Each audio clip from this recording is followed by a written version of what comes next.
Today on the show, I have the pleasure of interviewing David Wood. Now, David is a former consulting actuary to Fortune 100 companies, and he built the world's largest coaching business, becoming number one on Google for life coaching and coaching thousands of hours in 12 different countries across the globe.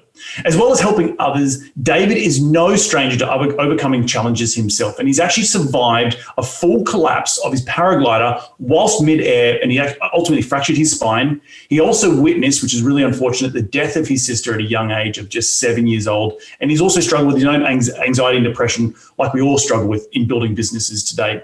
He coaches high-performing businesses owners in today's climate to double their revenue and double their time off by focusing on less. And the key word there, focusing on less and being 30% more courageous in their business and in their career. I'm super pumped and excited to have him on the show today to share his incredible insight with us.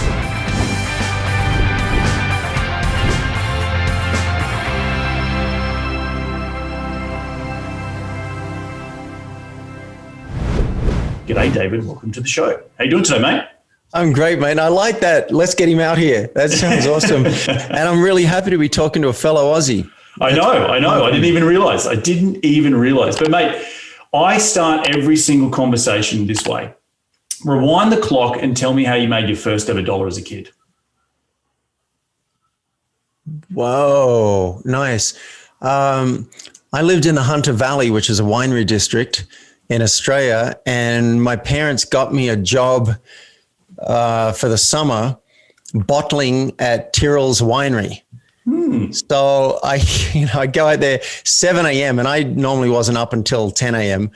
7 a.m. till 4 p.m. standing up the entire day bottling, just grabbing bottles, throwing them from one side into the other. That's what I did. Mind-numbing work, but that was my first experience of actually earning money other than pocket money. Yeah, no, did you have a swig of any of the wine? Taste it at all? Sure. Whenever we could, we'd do a bit of that. What's it called? A straw pedo? The old school ways of putting a straw down and it's showing my age. I should have done that. I wasn't very good at the job. And I realized I learned that I don't like standing up for more than about a minute. Mm-hmm. So I learned a lot about myself. And I also used to break thermometers because they'd send me around to check the vats and see if it needed to be cooler or hotter. And I keep on bumping them with things and breaking them. And eventually it didn't work out. I had to move on to other lines of work. Well, now bring me through to your life today. You know, part of this show is going deep into my guests and their background so we can understand where you've come from and then what you've built. So maybe walk us through the early stages of your life and your relationship with money and trying to build success and all that sort of stuff, and then bring us into what you're doing today. Yeah, sure. Well, I had some trauma as a kid because we had a tragedy in the family. When I was 7 years old, my little sister was killed in a bus accident, and I was there and I witnessed it. And looking back, I can now see what happened to David Wood. David Wood shut down his emotions. And also being Australian in a country town, I didn't have a good running start anyway in the emotional arena. So my parents were never taught how to share emotions, and we never said I love you in the family. So what happened is I put all my energy into the left brain, and I came top of my school. I got paid to go to university. I got a scholarship to do actuarial studies, and then I could choose to work for the company or not at the end of that. And this was back in a time when education was free in Australia as well. So I was really blessed. And then I got a transfer to New York because I traveled for a year and realized I couldn't afford to keep doing that forever. So I thought, what if I live in another culture? So I got to Park Avenue at the age of 23, had an office. I'm consulting to like Sony Music and Ford and Exxon, and I thought I had it made. And someone heard me say that I wasn't happy and I was having trouble in my relationship, in my marriage. And they said, why don't you go and do this personal growth course? And I said, no, I don't want to be a self-help junkie. These people can't think for themselves. They're just mindless sheep. Well, fortunately, I ignored all that and I went and did it, and they cracked my heart open. I realized that there are people who devote their life to service.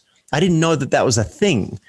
And I started to learn about things that I had no idea about, like emotional intimacy, vulnerability, transparency, communication, leadership. I didn't know about any of those things. So I quit my job. I quit my cushy Park Avenue job, went back to Australia, and I discovered the world of coaching, so that as I was learning for my own life and as I'm trying things out and discovering, I can pass those on to my clients. And it's been the most rewarding thing that I can think of. So now 20 something years later, I'm so grateful that I got out of that cushy Park Avenue job, and I get to help people double revenue, double their time off. But then we get to the good stuff, which is how are you showing up in the world? How are you being more courageous? How are you being more truthful? How can you increase your service 30%? That gets really exciting for me. That's awesome. And I want to just say that, you're calling in from America today, right? When did you actually move back to the States? Well, firstly was 93. That's when I came over for 4 years. And then I moved back thinking I'd be happier in Australia, and I wasn't. So I came back to the US, and I've been here on and off for about 20 years now. I went to Bali for 3 years. And I like how you asked about the dollars, like where's the first dollar and how did it work out? Well, when I quit the actuarial profession, I started coaching, and I started handing out business cards, and I started doing speeches for free, and went around and did that for quite a few years. And I built up my business to being number one on Google. And then I went into information products because I realized I've got limited time. So I wanted to leverage my time. So I went so leveraged that I had 15 information products and stopped doing one-on-one coaching. And that was wonderful, except that I missed making a real difference one-on-one with somebody. So I ended up moving to Bali. I let go of all the information products, all of the websites, 150,000 email list, let it go, and just semi-retired in the rice fields. And then I came back and I was like, what is fulfilling for me? And it was coaching. It's one-on-one coaching. I do a group program as well, but getting really deep with an entrepreneur about issues with their kids and issues with employees, and that really lights me up.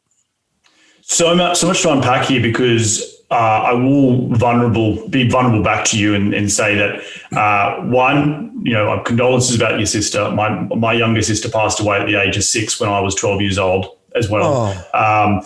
Not unfortunately through cancer, which was still very hard as a young person to deal with that. And I've got my own hang-ups. But I also want to say to the audience that I actually have a business coach today who doesn't help me. So it helps in the real estate, but they're not a real estate business coach, right? They're actually, I've got to a stage in my career, in my business, that I don't need the how. We talked about this in the agreement, the how of doing real estate, right? I've figured that out. It's now when you get to a certain stage, you want to grow the business, you want to make it better, make yourself better, and then you're showing up in all different pillars of life. And I talk a little bit about this on the show, is we've all got this chatter in our head, right? We're all sitting in front of 24 hours a day, 365 days a year, our voice telling us stuff, and that can impede us, or it can make us grow better as human beings. It can help us show up in life at our business. It can help us show up in our life and our relationships, because I've interviewed a lot of people on the show, a lot of successful business guys, and they can fail because they're so focused on the business, but they don't have the other pillars in life sorted out, the personal, the health, their well-being.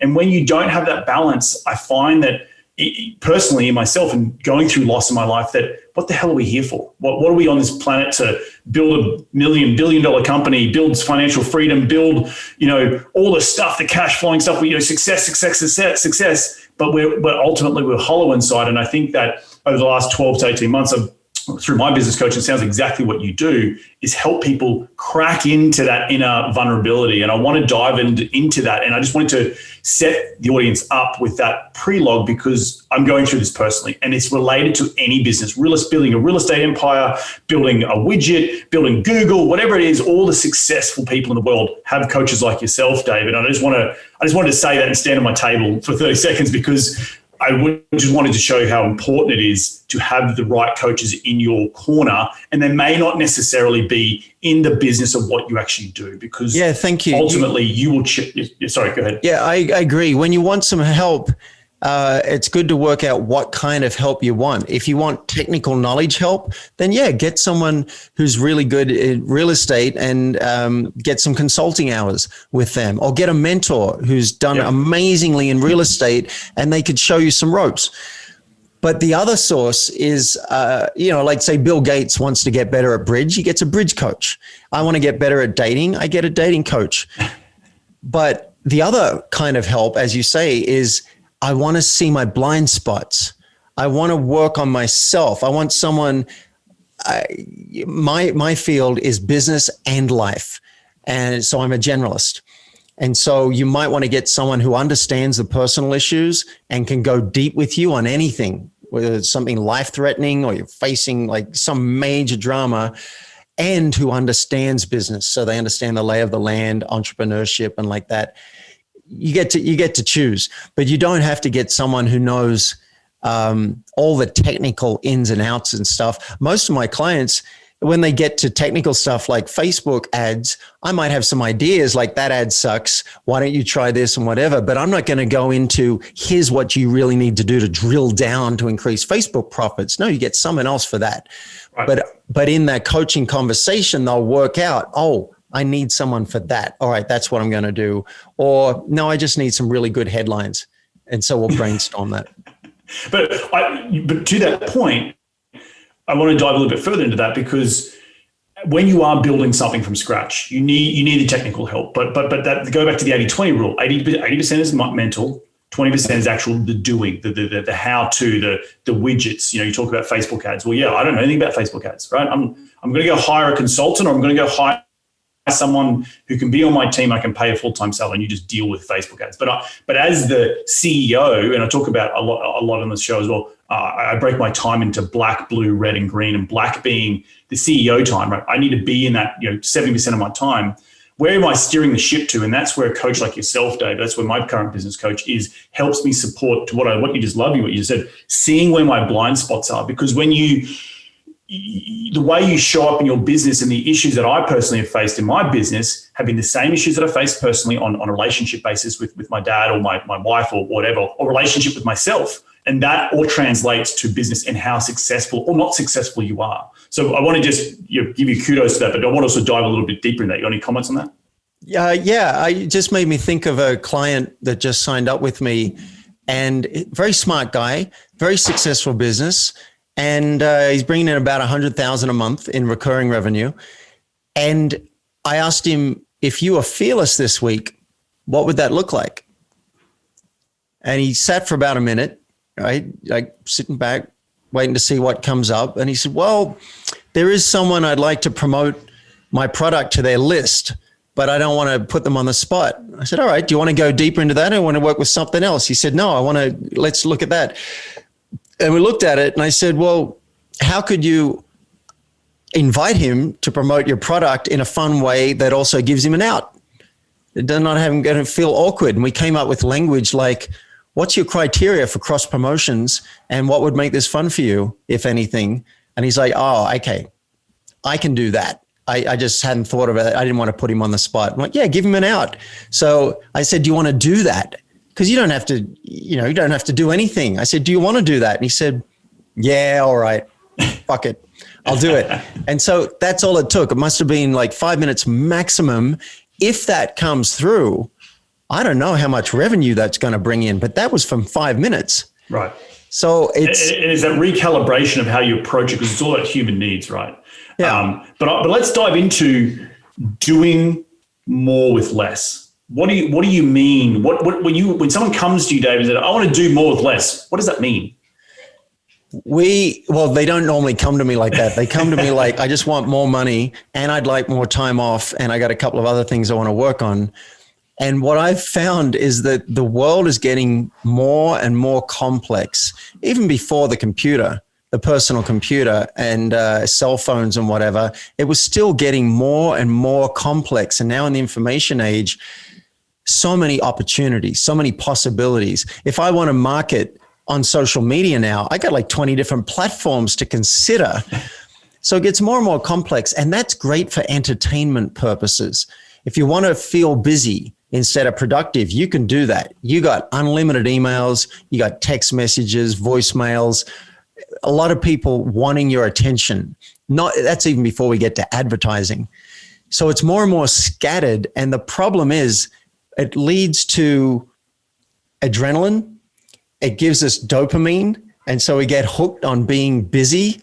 It doesn't necessarily lead to concrete results. And unfortunately, at the end of the year, you may find you're still working 40 to 60 hours and you don't have to. That's where focus comes in. What really matters over 12 months? Well, I got these 20 goals. Okay, great. Which 3 of these matter the most to you? I'm going to put the rest in a drawer. You might hear a gulp that, oh, really? Yeah. Pick 3 things because the brain can't really handle 20 things well. So pick 3, put the rest in a drawer. Now let's do the same thing over 3 months. What's a milestone? And then what will you agree not to care about for 3 months? This is hard because we don't want to miss out and we want to be fun. We think we can do everything. So the irony is if you focus on less, you can actually make more money. You can get more niched. You can be much better at what you do, and you can work less time. But it takes discipline. That's the hard bit. It doesn't just happen. You have to say no to things. I forget who it was that said your not to-do list is going to be more valuable to you than your to-do list.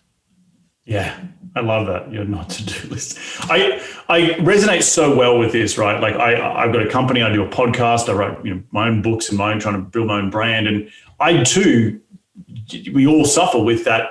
My to-do list is the length of my arm every single week, right? And I put in some practices to help me stop the chatter, like for sort of practice of mine that I will do. Come Sunday, I need to write it in my journal. I need to write my to-do list on a piece of paper. It's now out of my mind. I can enjoy the rest of the day on Sunday, right? Like, and even then when I'm saying that, it's like, it's still too much. So what other tricks and advice do you give to people to try and to start that process of doing less? You just mentioned the goals, but let's break it down even more, because I'm sure a lot of people are taking notes at home and going, okay, what does he mean by do less? Yeah. Just stop doing it. And I have a checklist for all of this. If you like, we can give this to listeners at the end of the episode. So the first step is the 12 months. What really matters, and then what will I agree to put in a drawer? And that's not easy for a lot of people. Then you layer it, 3 months, 7 days. What's your weekly plan? What really matters? You've got a waiting room of things that want to make it onto your desk. And then you've got what's made it into the next 7 days. And I recommend a date with yourself once a week for 20 minutes. And I call it a CEO date because you are the CEO of your own life. 20 minutes. Look back at what you accomplished, because I guarantee you've done 10 times more things than you can even remember. And we need to literally reach over and pat ourselves on the back and say, I really rocked that out. Even though I didn't get everything done that I wanted to, that was awesome. And then 10 minutes looking at your goals, or even 5 minutes looking at your quarterly goals and saying, what will I pick? What's going to make it out of the waiting room into what matters this week, into my inner office? And that's where you really need some discipline. The rest of the stuff, keep it in the waiting room. And then when something wants to get on your plate, you need to make a decision. Is this important enough that I need to bump something from my plan that I already have? Or can I tell people this will make it into next week's cycle? Now that's a recipe for peace and productivity right there. It's funny you say that. The whole reason I write my to-do list on a piece of paper is so I can actually cross it out at the end of every day. And that's my reward, right? That's just an example for listeners that I do personally. And it helps me. Other people have got widgets. I can't do the apps because screen for me is, I get distracted. If I've got a screen open, I'm then distracted. Yeah. Talk to me a little bit about, and by the sounds of it, some of it is related to being, 1, self-aware, but 2, meditation. Does any of that come into your practices? Because I know that's a mental pusher. Well, this really is a meditation. So let's go deeper. Let's suppose you've got this in place. You've got your weekly date in your calendar and you show up for it. That's where a lot of people fall down. They put it in the calendar, don't show up. Yep. Hey, at some point, I can't actually hold your hand and make you do it. No one can. You have to actually show up for that. You could even set a consequence. What I did for a while, which was fun, if I did not have my weekly action plan done by 1:00 on Friday for my coach, I had to pay $5 to someone I don't like. And that just got my attention. I set alarms. The 1 week I missed it, I was annoyed. I was kicking myself. It actually gets your attention. But then suppose you've got that in place. The next thing is, what am I going to do tomorrow? So I think a really great process is set a reminder on your phone, 4:00 each day. You pick your own time. What are the 2 things that I must do tomorrow? If I was only allowed to do 2 things, this will focus the mind. If I was only allowed 2 things, what would they be? That'll help you work out what really matters for tomorrow. And then, pro tip, do those things first. Don't check email first. That's going to hijack your agenda. Don't check your text messages or whatever. Just book a sprint. And I'm getting to the meditation question. Book sprints in your calendar, say 9 to 11. I reckon a 2-hour sprint is a really good chunk of time. This is where you'll turn things off. Notifications are off. No email ding, no text ding, phone on airplane mode, sign on the door, told the family, please support me by giving me space until 11. My alarm will go off. I'll come out and I'll hug everybody. So you set yourself up for success. Then it's time for meditation. And by that, I don't mean lying down and breathing, although that's very useful as well. I mean, you pick your goal for the 2 hours. And I even chunk it down into 25 minutes because I'm a fan of the Pomodoro method. I got a 2-hour sprint. That's 4 25-minute sprints. What am I going to do for each of those 25 minutes? Very clear. This is my goal. This is my goal. This is my goal. This is my goal. Now it's a meditation. Now the game is to do only that. And it's hard. It's hard because the mind comes in, oh, I forgot to call Jill. Now's a good time to do it. Oh, I forgot to order that thing on Amazon. Or, oh, my tea's a little cool. I'll just go out, right? It is not simple and it's not a small thing to say, this is what I will do in 25 minutes and then do it. And I invite all of our listeners to try that out. Just try it out for 2 hours. And if you go off the rails, that's okay. That's going to happen. That's the monkey mind on crack. That's fine. Just bring yourself back as soon as you notice it. I've actually said to myself, David, step away from the Facebook page. David, step away from that task because a text message came through and now I'm answering it.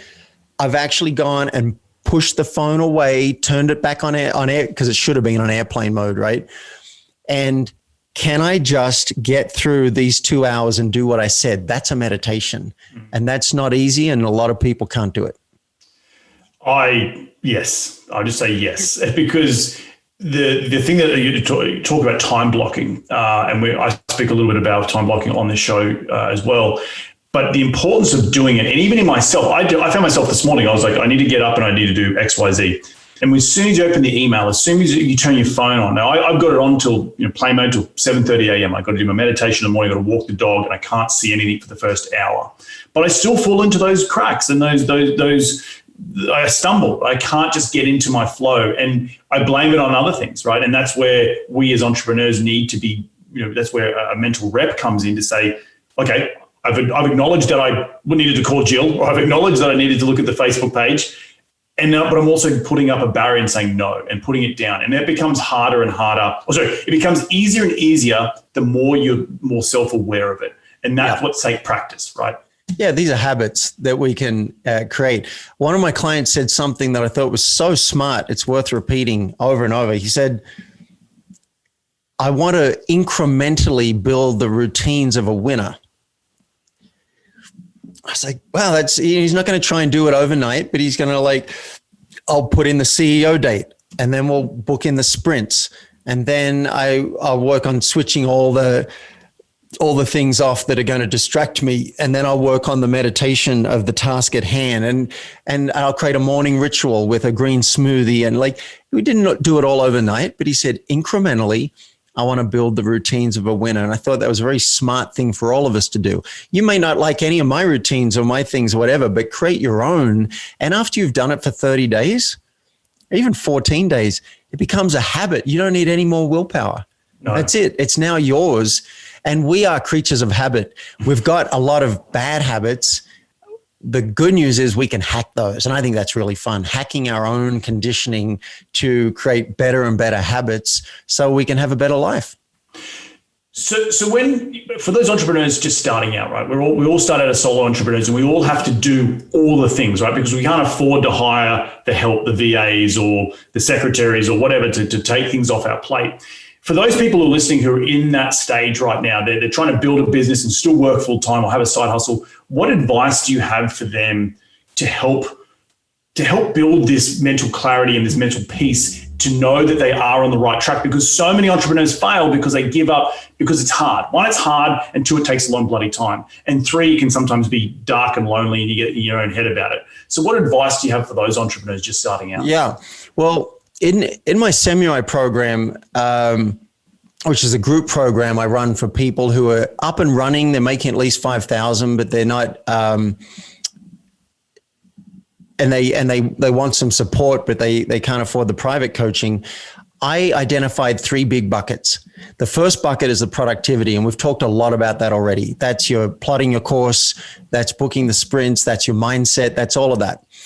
The second bucket is the money. That's your leads. You want a flood of leads. You want a high conversion rate, and you want to leverage existing customers.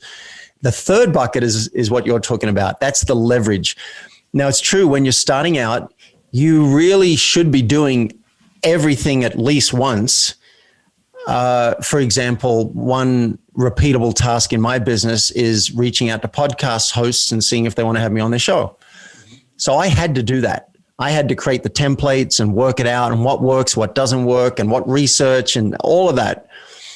Now, when you're first starting out, if you don't have any money or capital, you might need to do that for a little bit. But with your first revenue, with the first dollars that come in, or maybe with some savings, you got to start working out what is good for you to do and what is not good for you to do.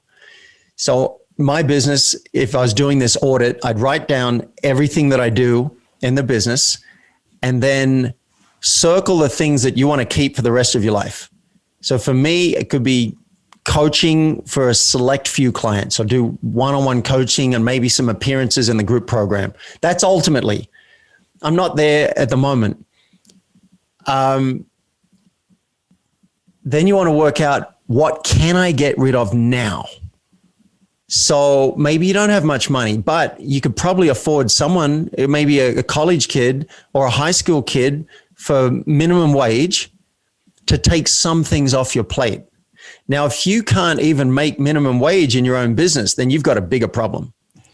But once you get to the point where you can earn at least $15, say, then it makes so much sense to hire someone for 12 to do anything, even your own laundry, and you're, making my smoothies and doing my shopping and doing my cooking and cleaning the house, all of that stuff. If I don't want to do it, better that I focus on getting coaching clients and serving them, even if it was $15 an hour, and then I hire someone for 12. So a lot of people wait too long. So in that category of leverage, I have 3 skills to practice. One is clarifying your own genius. This is the stuff that I do that maybe only I can do, and I love doing. All right, for me, that's coaching and training. And then everything else will be on a dream not to do list. So one day, all of these things will be done by someone else. What will I farm out this week or this month? So for me, early on, it was the podcast pitching and booking. There's a lot of fiddly details going back and forth, and they want to change the date and they need a headshot, and that's not the right headshot, and all of that stuff. I've got someone now I trained up in my system And look, sometimes if there's a cash squeeze, like there was a pandemic and whatever, sometimes I might go back to taking on some of that stuff myself. But that's a last resort. The other thing in my business that was repeatable was taking the recording of interviews like this and looking for a couple of clips that were particularly powerful or punchy and pushing those out on social media and linking back to your show to try and get you more subscribers.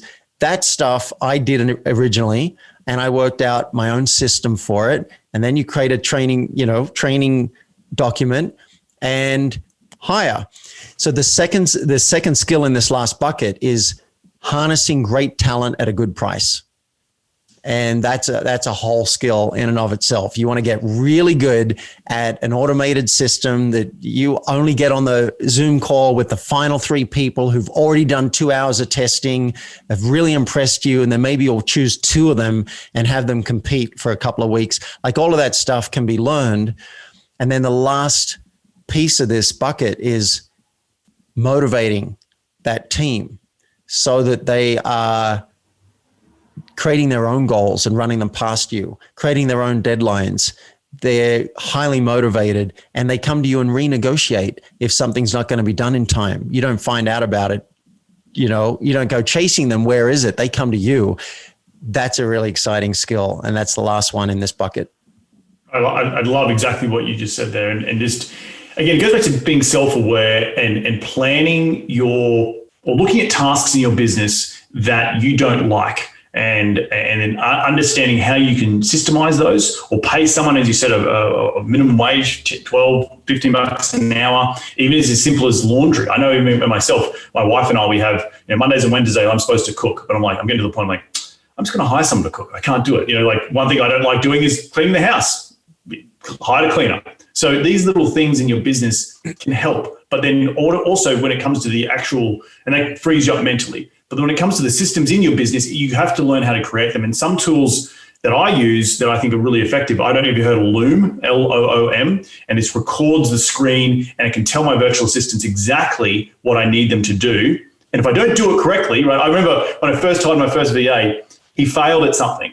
And it wasn't a reflection for him, it was a reflection of how bad I was explaining the task and how bad I was setting up my system. So I sympathize with you a lot. And for those listeners out there who are starting, it does take time. It does take a little bit of work and figuring out how to come across and explain what you need to get done in an effective manner, but you will sharpen your tool over and over again. And before you know it, you've got 3, 4, 5, 10 tasks off your plate, and you can focus on that black time that you want to be able to go out and steer that ship towards the horizon. Yeah, more and more I'm thinking that the real business that we're in is setting up the systems. Yes. It's not real estate investing. It's not coaching and training, even though that's an important part of it. The real stuff, which is often a pain in the butt. For me, I don't like it. I could even maybe cry if I heard from my social media person that she's going to move on to other things, because now I got to go through all of that training again. Now I've got the document. She'll probably train someone else and whatever, but it's going to be tough. Setting it up was a big process. I didn't even know what system I wanted to use. So I had to start and we work it out. And when you're starting out, you might not know about documenting things. So you work it all out with one person, then they're gone and you got to start from scratch. Whenever she comes up with something new, please add it to the training document. Mm-hmm. Boom. And then if she did leave and I needed to hire someone else, my job is to go back and look at that training document. What can I take out? What can I simplify? What's not relevant anymore? So it's streamlined. And then that's going to be the holy grail for someone. So it's absolutely critical. And I love that you brought up Loom. At the end of this interview, I will upload the recording to Dropbox. Mm-hmm. I will click on my Loom icon and I will record something. It'll say something like, we started the recording at 1:07. At 1:35, we start talking about removing yourself as the bottleneck in your business. And it went for about 5 to 7 minutes.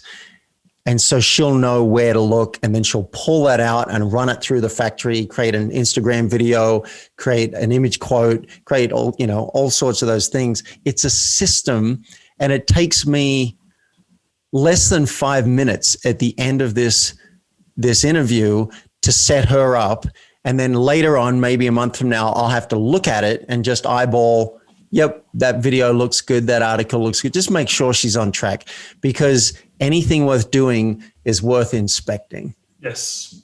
No, I completely agree. And I was uploading my own podcast until recently. My goal, my name for this year is excellence, being excellent in everything I do, right? And so my time is valuable. So taking myself out of there was such an incredible, inspiring and invigorating action that I just don't have to do it anymore, right? And it's so powerful. So, David, to wrap up the show, what do you got planned for the rest of this year and into the future for both yourself personally and for the business? Well, personally, I've just moved into an amazing house here in Boulder, and it's really made for community. In fact, for people watching the video, I'm going to show you this. This is what my house looks out on. Just looks out over Boulder. It's got 7 decks and 4 living rooms and 3 fireplaces, and it's just an amazing home. So I want to host once a month a games night at my house, bring my friends together and laugh. And once a month, we'll have a loungy, cuddly type party, probably outdoors on the deck, looking out over Boulder. So that's important for me as I emerge from the pandemic and from hibernating. I'm coming back into the world. So I think that would be personally. And also I'm prepping myself mentally I've been dreaming for years about going to LA and doing an acting course for a couple of years and actually fully training myself as an actor and living the life of an actor and auditioning every day and not being attached ideally to whether or not I get the gig. My performance, my stage will be those auditions. And if I happen to get paid gigs, that'll be a bonus. So that's a year from now. I don't know if that'll be the timing, but I'm starting to toy with that. And then professionally, I think I'm doing what I want professionally, which is being on podcasts, talking about life, talking about business, and then working with my clients. I really, really enjoy that, and it fulfills me. The one new thing is we're doing a Kickstarter campaign for a book now called Name That Mouse, because the elephant is not the only animal in the room. And it's about becoming the badass leader and human that people want to be around. And if we raise $1,500, that's it. That's the target for the Kickstarter campaign. We'll expand the trailer into a full book. So it's a bit of a test to see if the world wants this book as much as I want it to come into reality. I think it'll change the world. And I'm already starting to think the next thing I want is Name That Mouse for kids. So we could get this into schools and teach kids an artful way of sharing their feelings, sharing their thoughts. Hey, can I name a mouse with you? I want that to be mainstream language. Awesome. That's incredible goals. And I wish you all the best in getting towards those, because I think there's some things in there that are just really, really fulfilling. And it sounds like you come from a place of fulfillment and wanting to serve others, which is so important in this world. Thank you. And also, I want to add one more personal goal. Sure. Finding the right life partner. I'm ready. I want a companion to enjoy life with. So ladies, I'm single and I'm available. And that's a goal. I'm now putting some deliberate attention towards that. Awesome stuff, mate. Awesome stuff. Well, look, at the end of every show, we dive into the lightning round of the top 5 investing tips. You ready to get into it? I'm ready. Mate, what is a daily habit you practice to keep on track towards your goals? I know we spoke about a lot of it already on this show, but what's your daily habit? A green smoothie packed full of nutrients and just a little bit of fruit. Love it. Question number 2. Who's the most influential person in your career to date? Byron Katie. Byron Katie is a teacher who taught me that the worst thing that can happen to you is a thought. And that's good news, because we can hack our thoughts, but the only cause of suffering can be what we're thinking. And that's been revolutionary. Awesome.